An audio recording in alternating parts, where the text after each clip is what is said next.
Just ahead on ABC 6 News, first at 4, it is definitely starting to feel more like winter in the Ocean State. We'll take a closer look at how our state is preparing for when snow does fall. Plus, on a joyride, how Pawtucket police were able to stop a woman accused of stealing a dump truck, then taking a joyride in it around town.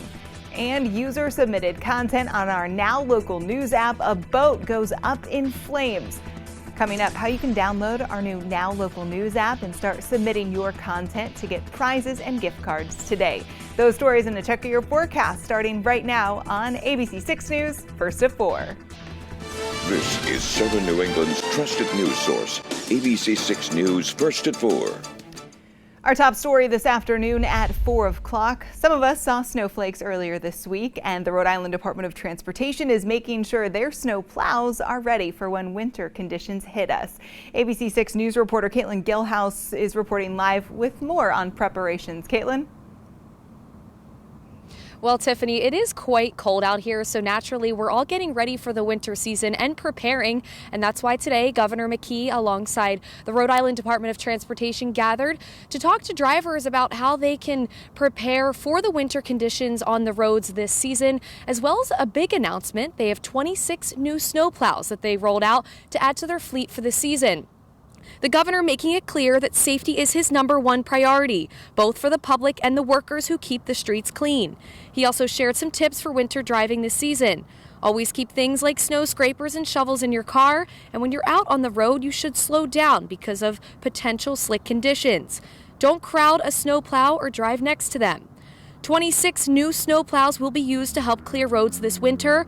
RIDOT now has 168 of their own trucks ready to hit the roads, and they're also supplementing with private vendors, which gives them a total of 425 trucks ready to fight the storms this winter. RIDOT says the trucks are fully equipped with modern technology and weather sensors that send roadway conditions back to operation centers, as well as emitting low carbon emissions. The governor says it's important for all drivers to respect each other when out on the roads. That these new vehicles here, 26 new snow plows will be utilized to keep our roads clear. And we continue to reinforce the message that when we're out doing the work, when our crew is out doing the work, let's make sure that we respect the safety issues. Now, whether it's snow, sleet, or ice, the governor does encourage Rhode Islanders to make sure that you're prepared before you leave the house, and be sure to take into effect all of the tips that he has shared, like I just talked about. For now, we're live in East Providence. Caitlin Gilhouse, ABC 6 News. Meantime, the mayor of Cranston meeting with his team today, preparing for the upcoming winter weather that's inevitably on its way. He says the Public Works Department is ready for sanding and plowing Cranston city streets. Mayor Ken Hopkins releasing his winter budget. The city snow budget is about $825,000 this year. That money will go toward plowing, materials, equipment, repairs, overtime, and outside contractors. Now, those funds do not factor in regular employee salary costs for highway maintenance personnel. Meantime, officials say residents really play an important role during snowstorms. They're out today with a few things to remember during the next major snowstorm. Make sure you have adequate food and water supplies. Be prepared for possible power outages by keeping extra batteries and power banks charged and ready to go. Don't forget your elderly neighbors and others that may need some extra help. Keep your sidewalks shoveled and be aware of those parking bans, A, so you don't get a ticket, and B, so those plows can easily clear the streets in your neighborhood. First at 4, a live look over Providence on this Thursday afternoon. Let's get a check of our forecast with Providence Now Chief Meteorologist Jeff Banson. How low did we drop today, Jeff? Frigid start to the day. A lot of us down around 20 degrees this morning and not very much warmer out there this afternoon. We did start with sun, but clouds have filtered in and you could see it on Skycam. Right now we're looking at a temperature here in Providence of 33 degrees. We're just barely hovering above freezing. Not much wind, slight wind chill factor of 29. Air is fairly dry, and that's, a good thing, especially when you consider what's going on atmospherically. We have a warm front, or a sort of stationary warm front to our west, and it actually brought some snowflakes across places like New Jersey, down to New York City, and even into Connecticut. And I'll show you that in a second. Right now, again, we're looking at temperatures just barely around freezing across the map. That is the front that you're looking at right now, with those snow showers streaming down from Watertown, New York, over Albany, Pittsfield, Springfield, down to Hartford. Just maybe scraping, I would say, Watch Hill and Block Island. We're going to have to come back in a little bit and see if they've reported any snowflakes. I haven't seen anything yet, but we'll keep checking. Now, as we look ahead here, we have an end-of-weekend storm system shaping up. It is going to be much milder this weekend as that storm pushing in some warmer air, but it is going to bring us some rain and gusty winds as we head from Sunday night time frame into Monday, and we'll talk more about that coming up. Tiffany. Thanks so much. We'll see you soon. New at 4 o'clock, it truly seemed like a movie scene Wednesday morning in Pawtucket. Around 11 o'clock, Pawtucket police say Tasha Hayes stole an oversized industrial dump truck from a work site at Mineral Spring Ave. Officials caught up with the 36-year-old and the dump truck, and they followed it. An officer was able to jump onto the truck and into the cab. Police say Hayes stopped the truck. She was arrested and charged with possession of a stolen vehicle and reckless driving as well. In other news tonight at 4 o'clock, Dartmouth police are looking to identify the man on your screen.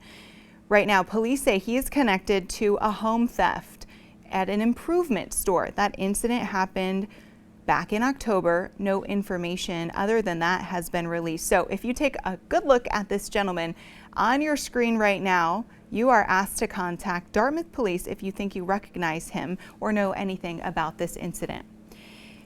Meantime, Pawtucket police are searching for this girl on your screen. Police say 16-year-old Malanga Arabelle is 5'3", around 110 pounds. If you have any information about where she might be, you're asked to contact Pawtucket Police tonight. An ABC 6 News update at 4 o'clock. After repeated allegations and suspensions, Rideau is revoking the license of a massage therapist. Anthony Conti has now lost his license to practice in Rhode Island.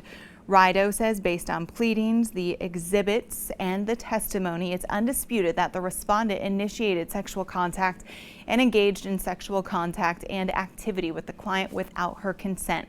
Now, as we've previously reported, Conti was suspended twice. He was arraigned on September 21st. He entered no plea to one count of first-degree sexual assault. He will be back in the courtroom next week.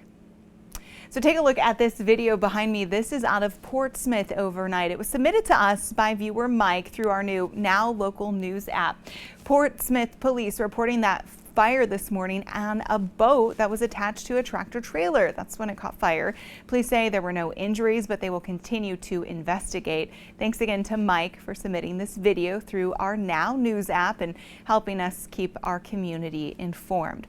If you are out and about and you see news happening in your neighborhood, we'd love for you to share it with us through our new Now Local News app. Your videos can earn you points, which you can exchange for gift cards and other prizes. And we might even show your video right here on ABC 6 News.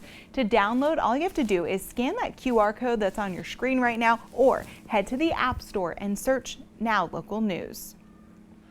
Now at 4 o'clock, to some other local stories we're following on this Thursday afternoon.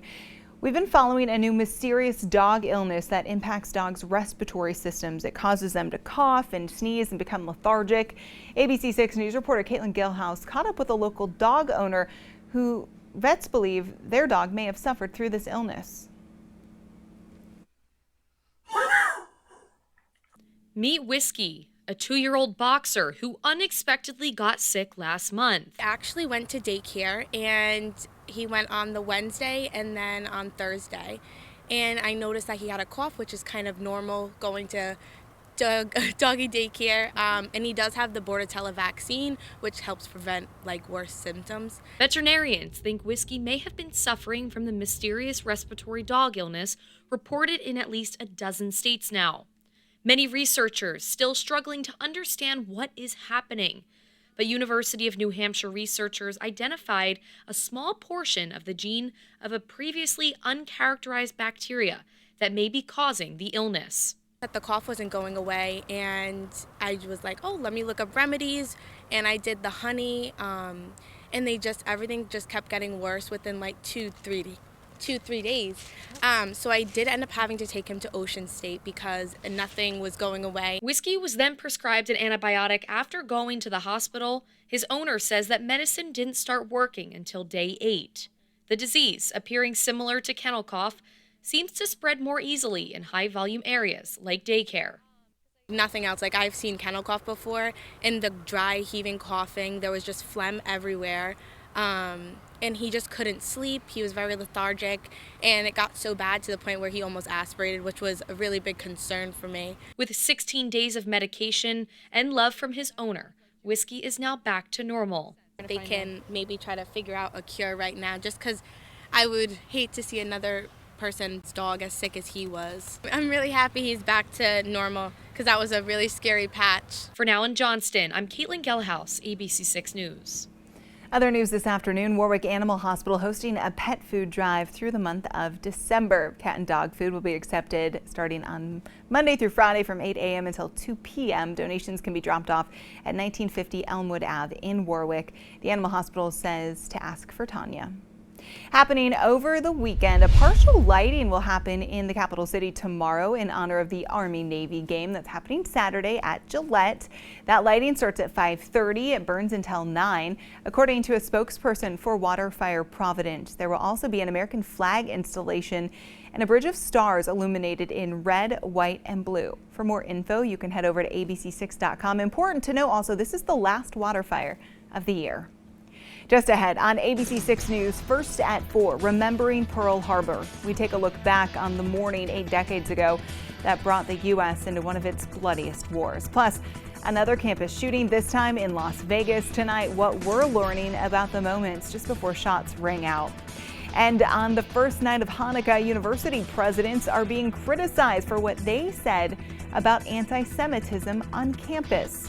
You're watching ABC6, Southern New England's trusted news source.